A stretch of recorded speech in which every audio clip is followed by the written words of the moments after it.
Welcome back, listeners, to a new episode of The New Standard. And before we jump into the program, I want to welcome everybody that's new to the show. And I also want to wish a happy holidays and a happy new year to everyone who's listening to the program. Before we jump into the program, I also want to say make sure everybody out there, you enjoy your family, you take a break from it, you try to desensitize, and you have a great time with your family. Also, I want to give a happy birthday shout out to my grandfather, Jack Williams. Happy birthday, Pap Pap. Rest in peace. He's a Christmas baby. I also want to give a big shout out to my uncle Greg. That's a Christmas baby. And last but not least, I want to give a shout out to my cousin Sherry, who is celebrating a birthday today on Christmas Eve. If you want to join the experience, the new standard experience, also, you can hit us via YouTube. Go to YouTube, do a search for the new standard and Neil Coulong, Neil, cool, as it's spelled ONG, or you can search for the new standard and Lance Williams. And also, the program is available on all podcast platforms. Also, want to say a big shout out to Double H. Thank you, Double H, for the kind wishes. Double H wrote, first again, happy holidays to the New Standard Nation, and of course to our hardworking hosts, Neil and Lance. Thank you to everybody out there who listens to the program. You guys make it fun to do. And without you guys, there would be no point to do it. And last but not least, I want to give a big shout out to I think who's my most important show sponsor, Great Dads. I want to end the year strong by giving props to Great Dads versus everybody. You see the shirt in the background. Make sure you please support the great movement of Great Dads versus everybody. There are some fantastic dads out there doing some fantastic stuff. On this particular program, the title of it is how will COVID-19 impact the Steelers Chiefs matchup? If you're listening to the show live, can somebody please give me the betting line on the game? Because I want to talk about that as well. Um, so, the topics we're going to hop into on this particular program, we're going to talk about that. We're going to close the book with a couple of numbers on the Titans game. And I think when you saw the Titans play yesterday against the San Francisco 49ers, I think you realize just how significant of a win that was against the Titans and just how, let's just say, interesting that win was against the San Francisco 49ers. So we're going to close the book on that. One other thing we're going to talk about in the program, we're going to break down this Kansas City Chiefs game. And I also want to talk about a couple of topics because unfortunately, when you do this type of program, you're trying to get the word out on the program and you want people to listen, so you involve yourself and you get into conversations about the Pittsburgh Steelers on Twitter. And there's a couple of topics that jumped up on Twitter that I want to talk about. And one of those I want to jump into is, should fans want the Steelers to not make the playoffs? I want to hop into that question. And also, I want to jump into, do fans have the right to judge how another fan consumes the Pittsburgh Steelers? What they do with their fandom? Because I often see, you're not a real Steeler fan if you don't do, you're not a real Steeler fan if you don't do, you're not a real Steeler fan if you don't do. And big up to Steven Crocio with the Titans image in his background and his profile pic. And big up to you, man. You're and I really appreciate Steven hopping onto the program because, maybe it was a bet that Steven lost and he had to make the Tennessee Titans as his logo in the background. But if he's a Titans fan listening to a Steelers podcast, I think that's the ultimate compliment to the quality of this show. But let's jump into a couple of numbers to close out and put a bow on the Tennessee Titans game, just to show you just how improbable that victory was and how you probably will not see a game like that in the foreseeable future. So let's jump into the first number that I thought was pretty interesting in the game that I did not mention, or me and Neil did not mention on Tuesday's program, or maybe it was Monday's program. I think it was Monday's program. And That was that neither the Tennessee Titans or the Pittsburgh Steelers had a pass play of over 20 yards. And in the National Football League, an explosive play is defined as a play going over 20 yards. In this particular NFL, where everything is set up for the advantage of the passing game, I don't think you will find a game in which neither team had an explosive passing play. Like ever. Like ever. That will not happen. Or if it has happened in a football game this year, it's been rare. And if it's happened, please, somebody tell me that it's happened. I'd be willing to make a bet on it. But even if I wouldn't and I would lose the bet, I wouldn't be mad because it just shows you just how bad both teams were offensively. So that number stood out to me. Here's a number that stood out to me as well. The Titans had more rushing yards than the Steelers had net offensive yards. And the Steelers won the game. That has happened, but what probably has not happened in a matchup like that is your team wins the game. So that shows you, and sometimes in a season to get where you want to go, I'm not going to say lucky because every win that you get, you deserve. But I am going to say that you stole one. Sometimes you have to steal a win to get there. Sometimes you have to get fortunate bounces, a lot of turnovers. You have to do some things that you don't think is going to happen. But this was a game in which the Steelers got one. It's one that they maybe shouldn't have got based upon a lot of other factors, but they got it. And sometimes you have to get that improbable win. And I don't want to say lucky. I don't want to say you stole it because you earn every win that you get. But sometimes you have to get that one that's very improbable to get you where you want to go, to win a tiebreaker.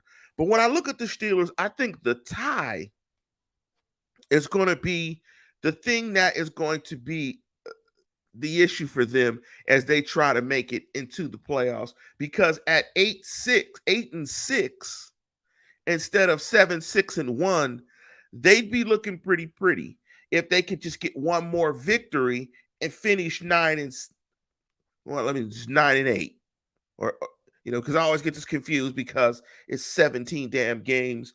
The NFL with its, I'm not even going to get into the NFL and the mixed messages that it sends consistently with players' health in regards to COVID-19, because COVID-19 will be a very important topic as we jump into this particular ball game and try to break it down.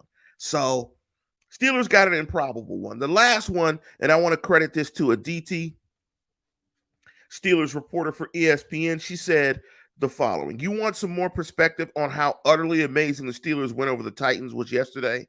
It was the first time since at least 1940 that an NFL team amassed less than 170 yards, less than 35 yards, and gave up 200 yards and still won the game.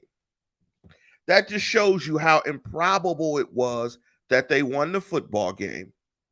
And you don't apologize for it. You win, you move on, and you correct.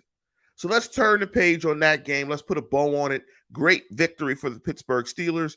If they do indeed make it to the playoffs, it will be one of those games you can point to, sort of like the Colts game last year, where they were reeling and they played really good football, won that Colts game, lost out, and then got bounced in the first round in the playoffs by the Cleveland Browns.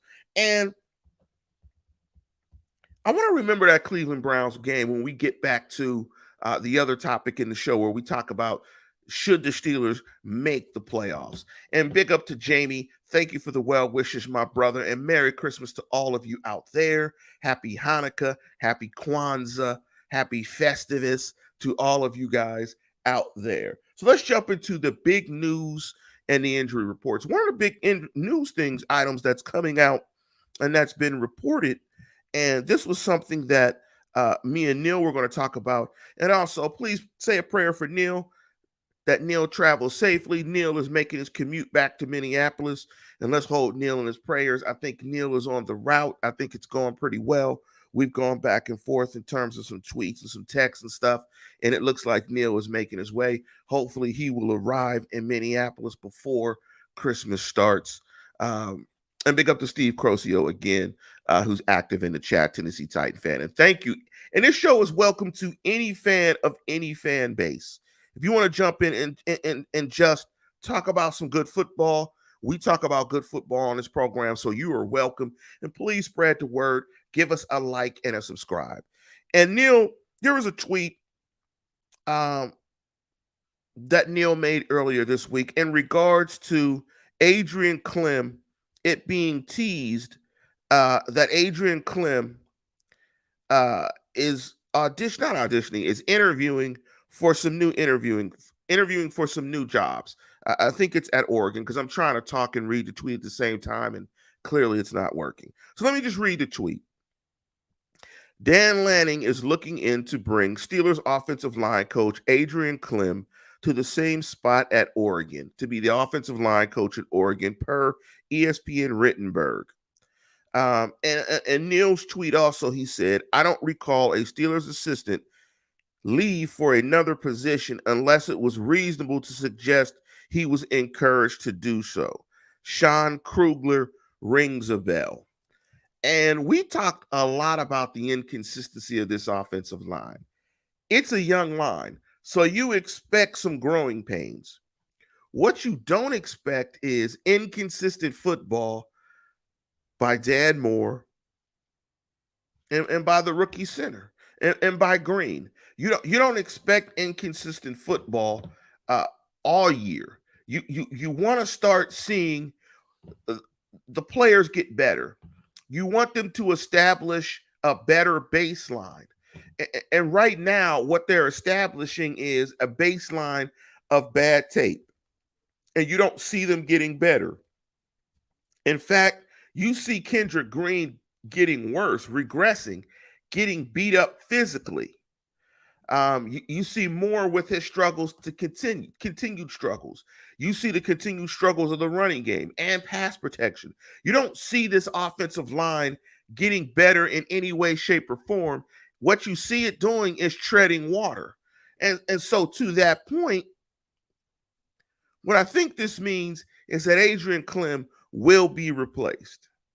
I'm not sure of the availability of Coach Munchak, but if they could get Coach Munchak back, I think when Coach Munchak went to Denver to be the offensive line coach out in Denver, I'm not sure if he is still the offensive line coach in Denver, but I believe he went out there for family reasons.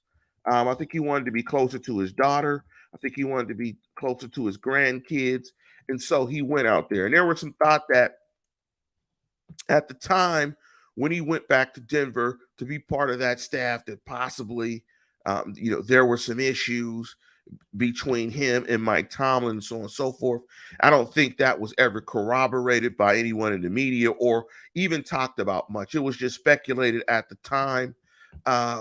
So hopefully, if he is available, and this is just me talking without knowing if he's available or not, but if he's available to be on the staff, it would be fantastic if they could bring him back because he's a fantastic coach.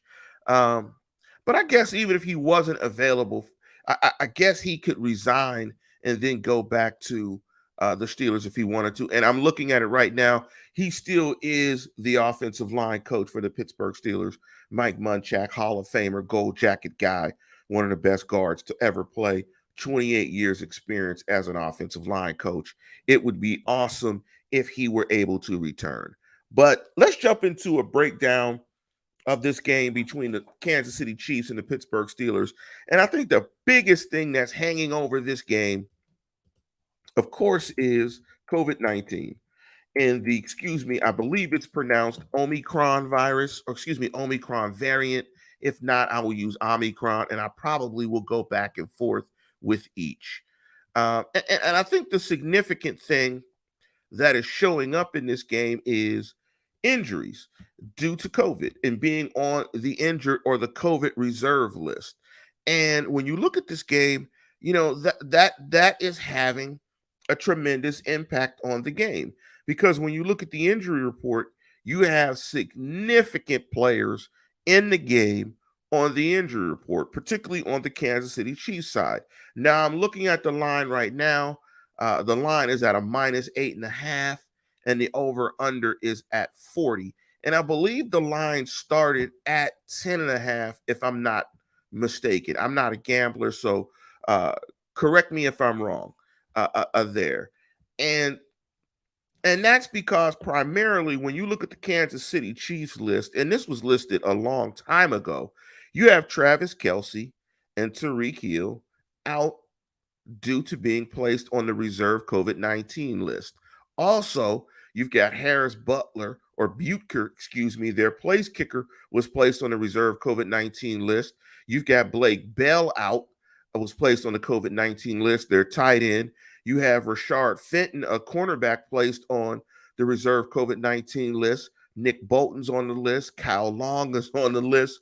Lucas Niang is on the list. Armani Watts is on the list. Mike Remmers is on the list. So when you look at both sides of the ball, Jody Fortson's a tight end that was placed on injured reserve as well. Both teams, and let me just list off the Steelers' COVID-19 issues that they have. Anthony McFarland is out due to COVID-19. Isaiah Buggs, Devin Bush, Kevin Dotson did return off of injured reserve, but he is not, as I've looked, and correct me if I'm wrong.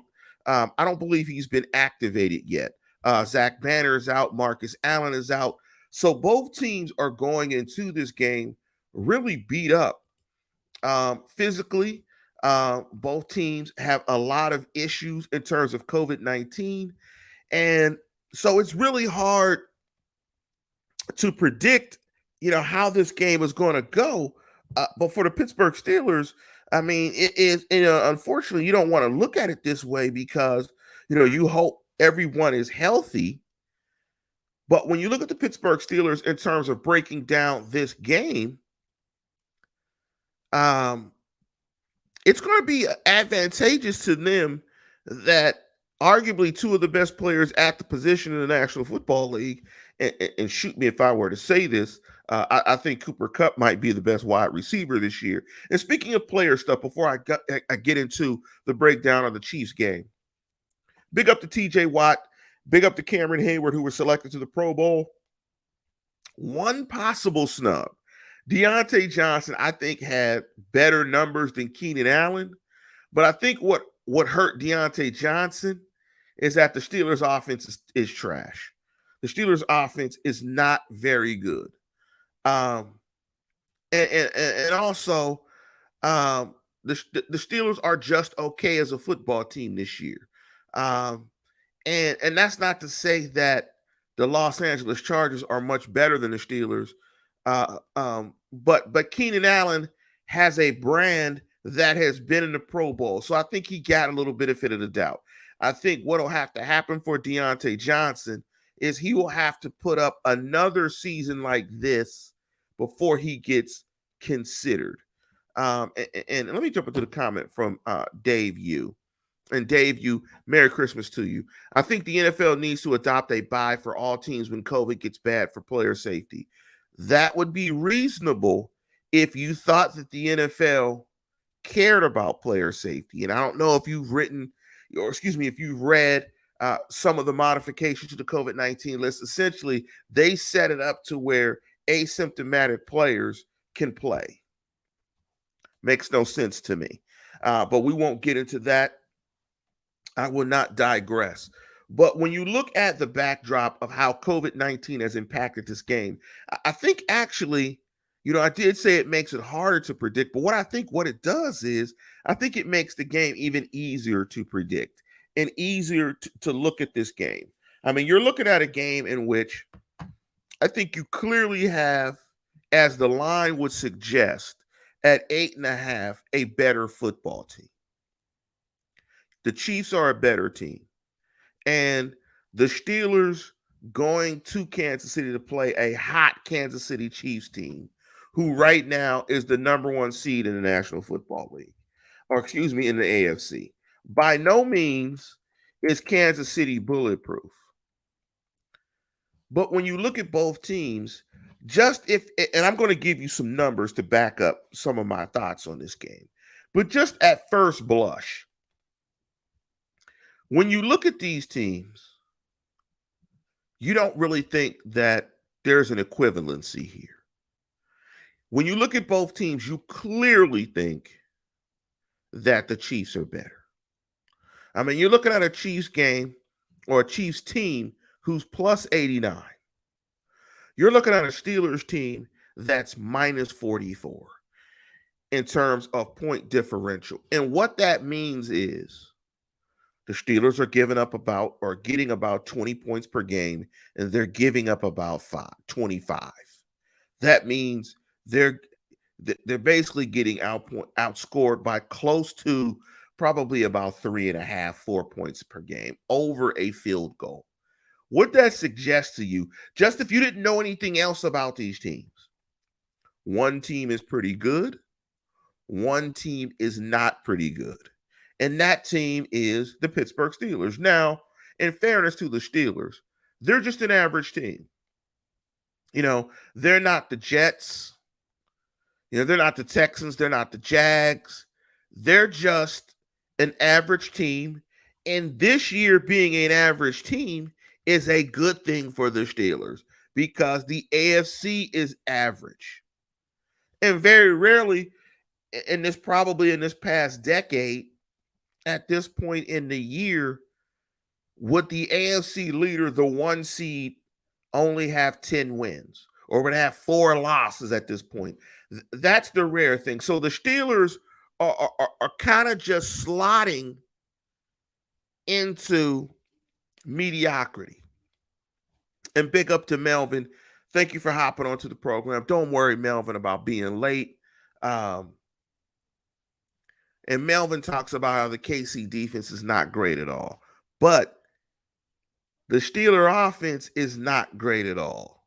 And it'll be interesting. And that's the rub. I think the rub here is when you score like the Steelers score, my overall theme, my Nipsey Russellism, looking at this game at the 64,000 foot level is the Steelers are so inconsistent on offense that even if the Chiefs don't come out hot, because the Steelers are so inconsistent on offense, the Chiefs will have a number of drives where they can find it because the Steelers probably aren't going to come out and score a touchdown and put pressure on them. The Steelers are going to come out and struggle on offense. That's what they've done consistently all year. And so the Chiefs will have time to find their way on offense if they come out struggling. And so because the Steelers' offense isn't great, it will allow the Chiefs to find their way and their footing in the game offensively, even if they don't come out hot. But if they come out hot, the Steelers have no chance. So when you look at these two teams overall, just from more of a top level, one thing that breaks down as an important matchup is the Chiefs are a fantastic team on third down. And what you can't allow the Chiefs to do is to continue to convert third downs because if they do, they are going to eventually get you and they're going to score touchdowns. So you have the matchup of the NFL's third-ranked offense in terms of third down with the Chiefs against the Steelers, who are 13th in that regard, which is solid. So there's a nice little matchup there.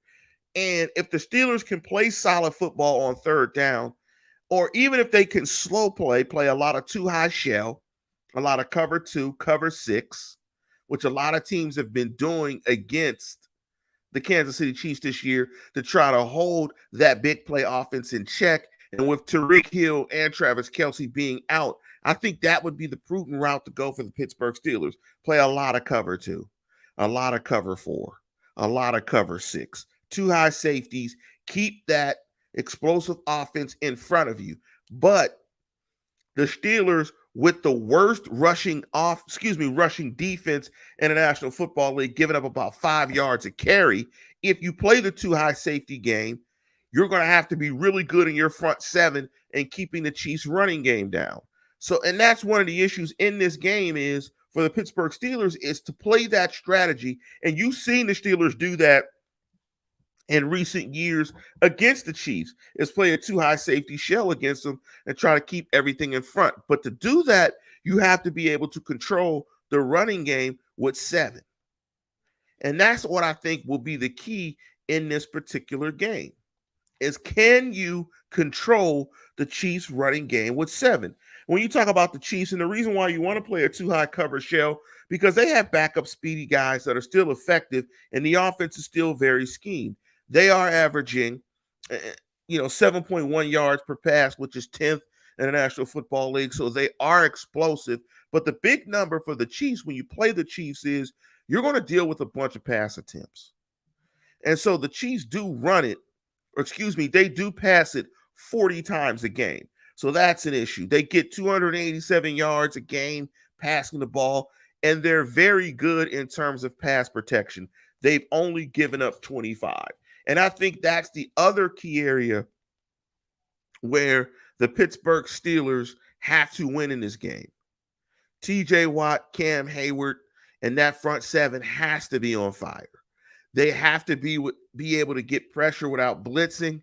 They have to be able to stay in the cover 2, cover 4, cover 6 look combination coverages out of a too high look to keep everything in front of them. And they have to get pressure, and they have to be able to stop the run. I mean, the number in this game, if you take the approach of playing a lot of cover 2 against the Chiefs, it's that 4.9.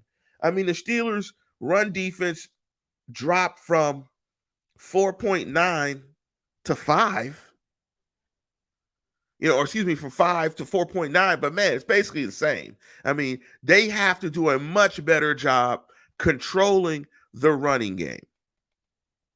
They have to.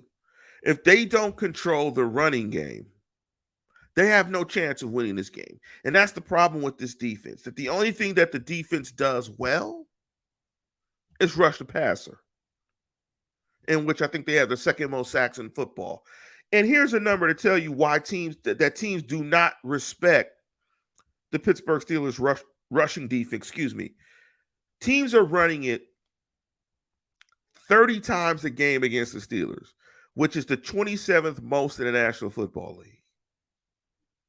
When teams are running it that much against you, they know you can't stop the run because the Steelers are giving up almost an NFL worst 144 rushing yards per game. So the Steelers are going to have to get pressure and choke out the running game. And so that is the key to this game. In terms of offensively, the Steelers don't do anything well offensively. They don't run it offensively. They don't generate big plays in the passing game. The best thing for the Steelers to do in this game is not turn it over. Try to run the football, pass protect well, scratch and sniff to see if you can get something going. The best route for them would be able to possess the ball, be able to run it effectively, and not give the Chiefs tons of drives where it sets up a snap scenario in which the Chiefs are plus 15, plus 12, 13, double digit plus in snaps. The other thing I think is critical in this game is the Steelers will have to turn Kansas City over. If they don't turn Kansas City over, and they have no chance to win this game. But like Melvin said, too high safeties invites the run. But I don't know if you want to go up against that passing game with Mahomes back there slinging it. Because although Kelsey and Hill are out, they do have other capable weapons, Hardman and other guys. And so, I think in this game, it's a tread water game on the offense. This is all on the defensive side. Hopefully the defense can get some 3 and outs, set up good field position. The Steelers can establish the run and hopefully put themselves in a position to score some touchdowns. Although I don't think the Chiefs' defensive unit is great, they have been playing much better over the past 6 or 7 weeks. And I think when you look at their defense in this 7-game winning streak, it has been the catalyst for what they do, for how they have been winning. That their defense has been the unit that has pulled them along. And before I give you my prediction again, please like and subscribe to the show. And so when I look at this game, I just don't think there are a lot of routes for the Steelers to win this game. The Steelers have, I believe, 3 games left on the schedule, and this is one of them that I don't win. I don't think they're going to win this game. Um, I do think they will win. Of course, we'll break it down. We'll let you know. I do think they will win one of their last 3 for sure. Um, but I don't think they're going to win this particular game. I think this is a tough game. I think Kansas City is better than the Steelers. I just don't think the Steelers are good enough offensively to keep up. I think even with Hill and Kelsey out, I think it's still going to be tough because defensively, all they do well is pass rush. I think the pass rush has to be absolutely sizzling because they don't stop the run well. I don't think their secondary is good enough to play cover 1, cover 3. I don't think you want to put those corners man up on the outside. Um, so I think it's going to be very difficult for them to go into Kansas City and win this game. But I think when you look at their schedule, there is a winnable game left on that schedule. And we'll tease that and we'll break that down when that happens. So I picked the Steelers to go 7-10 this year. It looks like they are not going to go 7-10 if what I think is going to happen over the last couple of games. But we're close. I don't want to pop my collar and say I told you so. But looking at the last couple of games, let me look at the game. Let me schedule right here. Let me pull it up right here. They got Kansas City, Cleveland, and Baltimore. I think they win one of those 3. And I think the tie will be what keeps them out of the playoffs. I think Double H, I agree with Double H. And let me give a score here. I think winning turnovers is the only way to beat KC. I think they're going to have to be like a +2 or +3 on in the turnover report. And also, there's a question in the chat about the Freiermuth injury. I have not heard much about Freiermuth and his injury, and I can look it up. But that was a wicked hit. That was a wicked hit that he took, and he's had a couple of concussions this year, and so it may be tough for him to get back. Um, whether he gets back or not, I think Freiermuth is a solid player. I think he'll be good. I don't. I just think he's solid. I mean, no special effects. I mean, he did not participate, so he didn't participate in practice. So it looks like he's probably still in the concussion protocol. I think Freiermuth is solid. I think they have their tight end of the future. Will he be a Kelsey? Will he be a Gronk? Will he live up to Big Gronk since he's Baby Gronk? Will he be a George Kittle? Time will tell. I think he has big paws. It's just a phrase when you're looking at puppies. He's a big pawed puppy. He's got good traits. What I want to see out of his game is I want to see him be able to lift defenses. I want him to be able to run vertically and attack the inner seams, to attack the hashes and run skinny posts and attack the seams. And what we haven't really seen from Freiermuth is, how good is Freiermuth after the catch? When you look at elite tight ends, he definitely doesn't have the physical characteristics of, a Kyle Pitts. But when you look at tight ends in this game, I think tight ends still have to be dynamic after the catch. I mean, he's not Jesse James. I think he's better than Jesse James, but in my opinion, it ain't much difference. I have to see his ability to run different routes in the route tree, to run the dig, to run the out, and also to run the skinny post in between the numbers. I want to see that, as well as his ability to catch the football in the red zone, and I want to see his ability after the catch. He's a young player, so I don't think the story is completely out on him. I think we're going to have to see what he evolves to as he goes on. But let me give you a prediction for this game. So I'm going to predict that the Kansas City Chiefs will win this game. I'm going to go 28-17. I think they cover. I think it'll be an interesting game to see how Kansas City adjusts without Kelsey and Tariq Hill. But I think Kansas City is the better team on both sides of the ball. They have the better quarterback. I think they have the better head coach. I think they have the better offensive coordinator. I think they're just better across the board in a ton of areas. And they got Mahomes. I mean, at the end of the day, they got Mahomes. The Steelers do not. I think that will also be the biggest issue in this game. So I like the KC Chiefs to win this game 28-17. But I want to jump into, and there was a good comment in here, and I don't think let me jump into the comment here. And this is a good comment. I want to read this comment. Assalamu alaikum, my brother, to Ali Howard Species 5618. And I asked a question about and I'll jump to the other question. Do fans have the right to judge fandom? And Ali Howard Species 5618 said, to each his own. Fans are real people. In life, there's losers and go-getters. So expect the same from fans. Some want to win while others want to justify losing. Oh, so thank you. I'll jump into my first part. And the question is, should fans want the Steelers to not make the playoffs?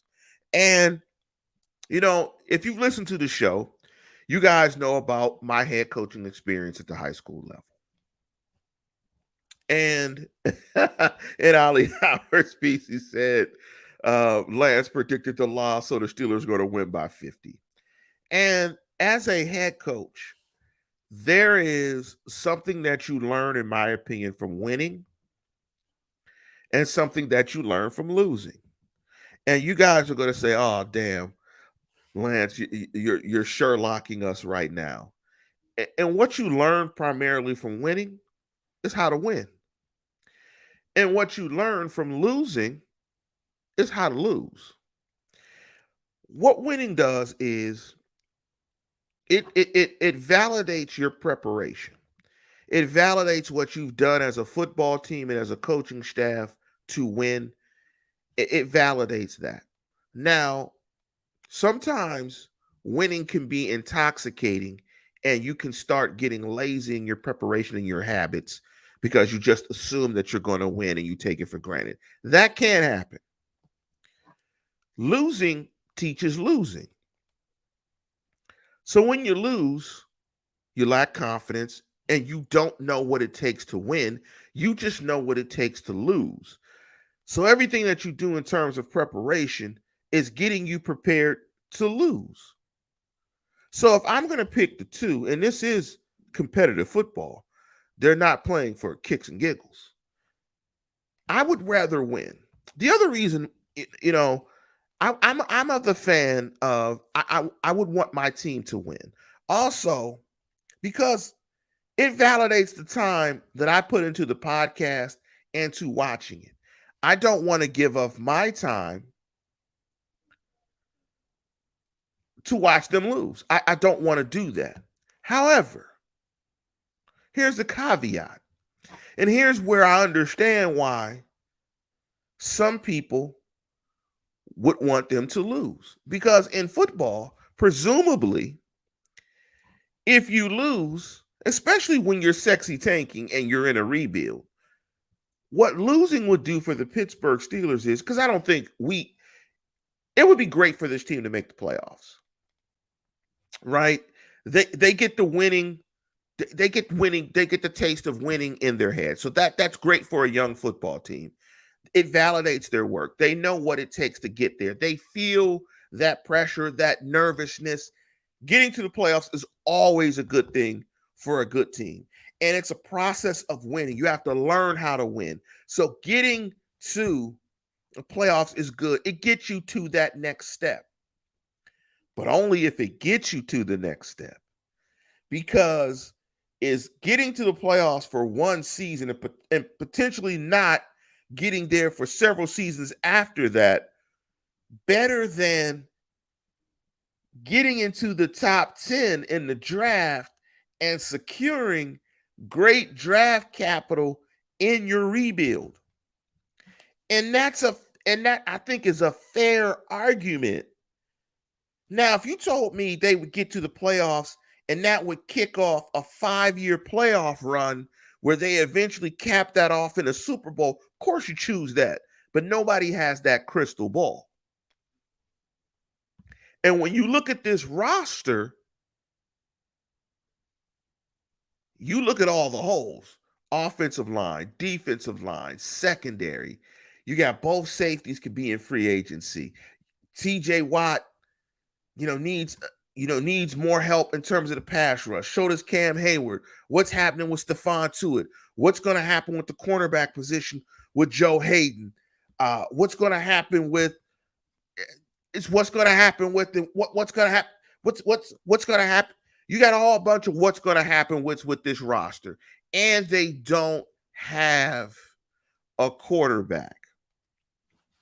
And Melvin says it. And I agree with Melvin, especially in the face of extreme adversity. Winning breeds winning and winning attitudes. I get it.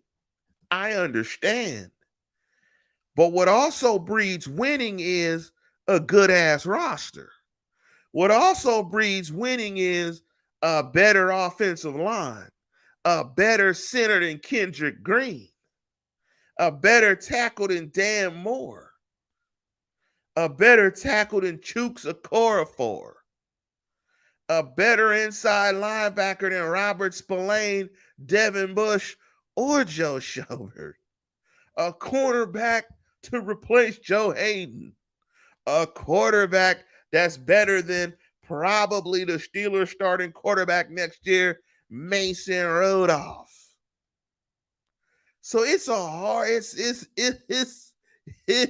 uh, it's a hard, it's a hard thing. But I can understand how when us fans go back and forth on Twitter, sometimes my comments will come out negative. Sometimes my comments are a blend of 64,000 feet mixed with granularity, because I would love the Pittsburgh Steelers to be drafted in the top 10 consistently. And I'm of the age that you don't just go to the playoffs. You go to the playoffs to win. But I have become older because I do realize that the process is part of it.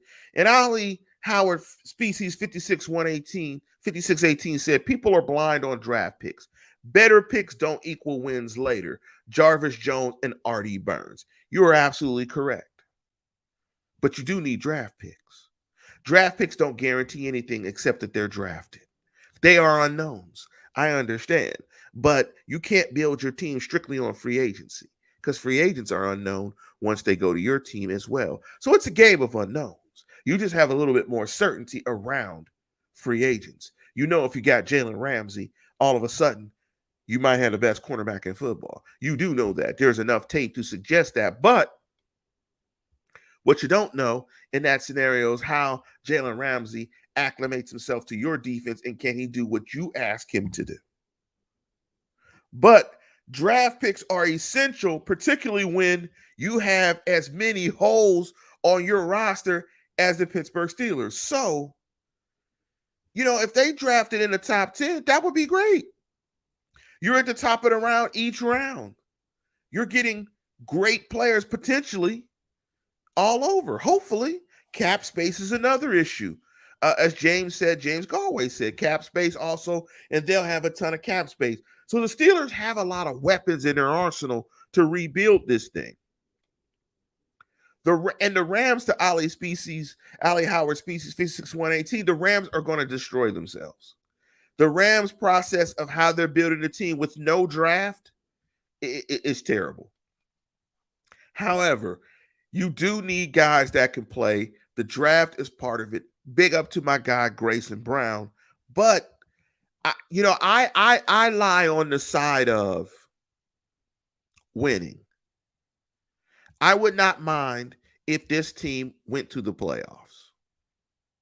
I think it would be a learning process for the players that remain. But I still think the reboot is happening either way.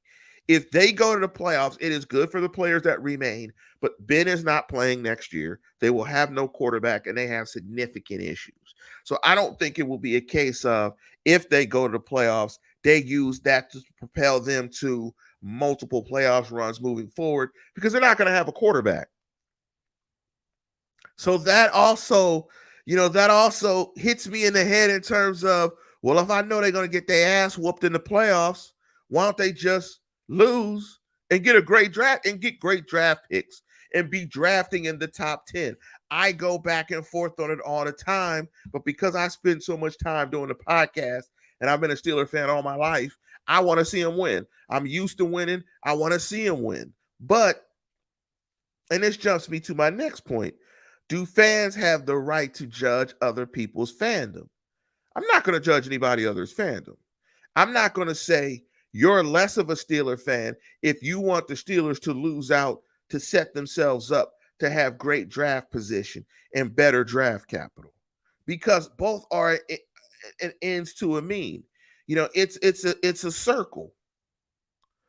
Both sides of it are trying to get to the same place. So I understand the fan that's like, look, we're not going to win a Super Bowl this year. So why not lose out and draft and had a number 7 pick in the draft and set the Steelers up for a long run of winning, not just immediate gratification of going to the playoffs this year and getting their ass whooped. I get that.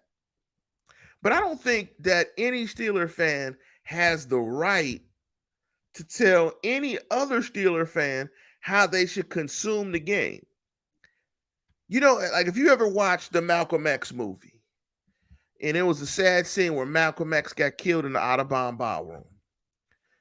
Before that, there was a scene where they set it up to distraction, and the guy said, "Get your hands out my pocket." And he said a word after that, which set up a distraction, and then unfortunately Malcolm X was assassinated. Get your hands out my pocket. So if you're not making my money and I spend my money on the ticket, I'm going to cheer how I want. Get your hands out my pocket. This is my money that I spent on this game. And just how I want to consume it, I'm not going to judge how you consume it. Fans are fans. If you want, like Melvin said, we don't have the right to judge a person's fandom. It's silly. I just accept fans for who they are and surround myself with positive fans. And I think that's the best approach. If you're a fan that's kind of nervous, sort of a negative Nancy or negative Nelly or whatever it's called, you might want to surround yourself by those fans. And like Mel said, you might want to surround yourself with just positive fans. I kind of like it in the middle. I'm a North Side guy, 15233. I got a little positive, I got a little negative Nancy. I got it all mixed together. I'm a Gemini. I got both things flowing. Sometimes I don't like to get super excited and too far out in front of it because I don't want to get disappointed. Sometimes the pragmatism in me says, man, look at all these numbers. And the Carnegie Mellon in me says, look at all these numbers. Man, I don't know how they're going to do it. Sometimes I can't just run out the house, run out the barn and say, it's a fabulous day after I watch the Tennessee Titans game. I know football too well to know that some of this stuff ain't sustainable. But I do appreciate fans that, and big up the double HCMU, baby. That's right, Tartans, baby. I do appreciate, the fans that, yay, they can beat everybody. They can beat everybody. Yay, they're going to win every game 16-0. I get that. I just consume the game how you want to consume the game. It's your time. Whether you pay for the time or not, time is expensive. You don't get it back. And if you lose it, you got to find some way to get it from somewhere because you can't replace it. You got to not do something else. So, consume the game how you want to. And big up to James Galway. Yes, Gemini connection. And you know, let me read this comment from Dave U. And Dave said, I like to play to win also. It hurts as a fan sometimes, but it's like a marriage for the good and the bad. I mean, this is a labor of love that we do. And if you've uh watched the Steelers for so long, I mean, it just goes up and down. And Felicia said, "You're the hater, Lance." Grayson wrote, "I just follow the team. Fandom is a dangerous energy to take on. Follow the team and remain emotionally detached, except for the moment of watching the game." Grayson, you are so civilized. Grayson has to be the most civilized fan. That's the most civilized and most real comment I've ever heard. And that's probably how we should all do it. We should take a detached approach. But guess what, Grayson? We're Steeler fans. We can't be detached. We cannot be detached because we're crazy. And Double H out here giving uh Double H out here saying, "Yeah, well, that's why I'm twice divorced." Well, Double H, I'm gonna give you some marriage tips if I can. Don't make the third time a charm, and don't try to tie the Steelers with 6 Super Bowls. I'm gonna go into another comment from Grayson. And Grayson said, "I agree. Get a top 10 to 18 prospect and reboot the team. It's how we got Ben." Personally, I really trust Kevin Colbert and Mike Tomlin and their team building approach and the way they do it. I would love for the Steelers, and Mel said, "It's cheaper to keep her." And Double Late said, "I know." Right. And so, um, I think the Steelers could be dangerous. With the top 10 pick, with Kevin Colbert doing the shopping. But I think the biggest thing in terms of the Pittsburgh Steelers winning in the future, it's just the quarterback question. They're back into the world of they've got to get a quarterback. Um, and Felicia said it best. I can't be stable. True Steeler fans can't be stable because the Steelers is a close playing team. Uh,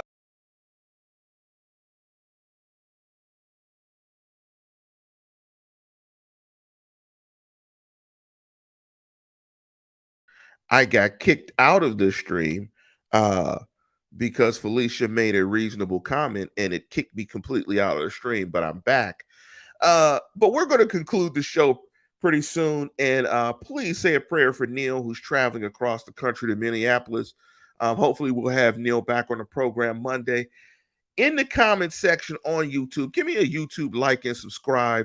And please, I'm trying to get to 500 for the end of the year, 500 subscribers. If you are listening to the show and you're not subscribed, please hit the subscribe button. I'm trying to get to 500. I would love if I woke up at the beginning of the year, if I got hit in a Steeler coma after they win the Chiefs game somehow, after my prediction that they wouldn't win the Chiefs program.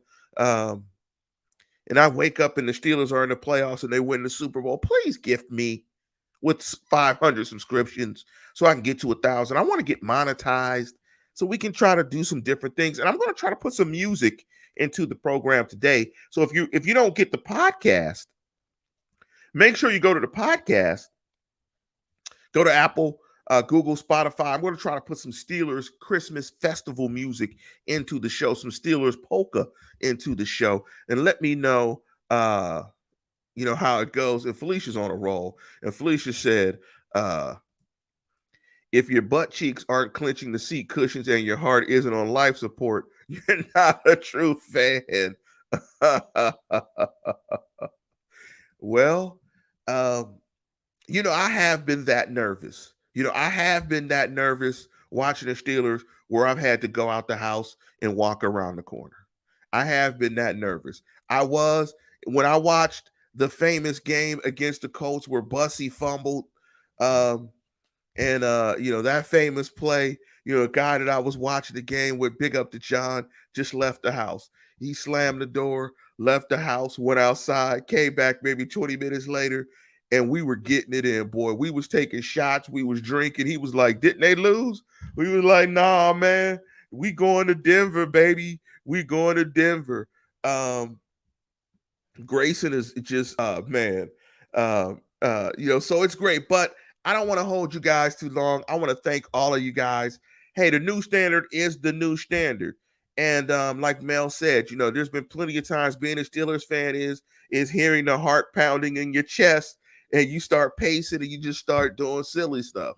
And you start getting mad. My Mondays are definitely better after Steeler wins, but I'm much better. I'm much better now. But before we get out of here on a more serious note, please, please, please, please, please take COVID seriously. We're not going to make this a political discussion. If you believe in the vaccine, please get vaccinated, get your booster shot, take all the steps that you can to protect yourself against the Omicron variant. It is very infectious. It is very tough. A lot of families are being impacted, a lot of sports leagues. The NFL had 51 players test positive on Monday. It's busting out everywhere. So make sure, man, if you don't do it for anybody else, do it, do it for your family. If you don't want to just do it for yourself, keep your family in mind. If you don't believe in the vaccine, please make sure you mask and distance. That's for everybody to keep yourself safe. We don't want anybody who listens to this show, and we don't want anybody out there to get infected from COVID-19 or take the risk of possibly having severe COVID-19 and disease or symptoms. And even if you don't, we don't want you to, have your Christmas ruined because you're isolating from everyone else. So please do what you feel is best for yourself and your safety. Do that. Take care of your fellow man and woman out there, and keep your mask on and socially distance at the very least. So for everybody out there to listen to the program, Merry, Merry, Merry, Merry Christmas to you, to your families. Bring it in safely. Have a fantastic day tomorrow. And from Neil and myself to you and your families, Merry Christmas. Merry Christmas to Steeler Nation. Happy Festivus. Happy Kwanzaa. Happy Hanukkah. Happy New Year. We should be back before the New Year. So again, Merry Christmas. God bless to all of you. And thank you for supporting the show. It's been fantastic bringing it to you. God bless. Merry Christmas. And as always, tune in, tell a friend, and subscribe.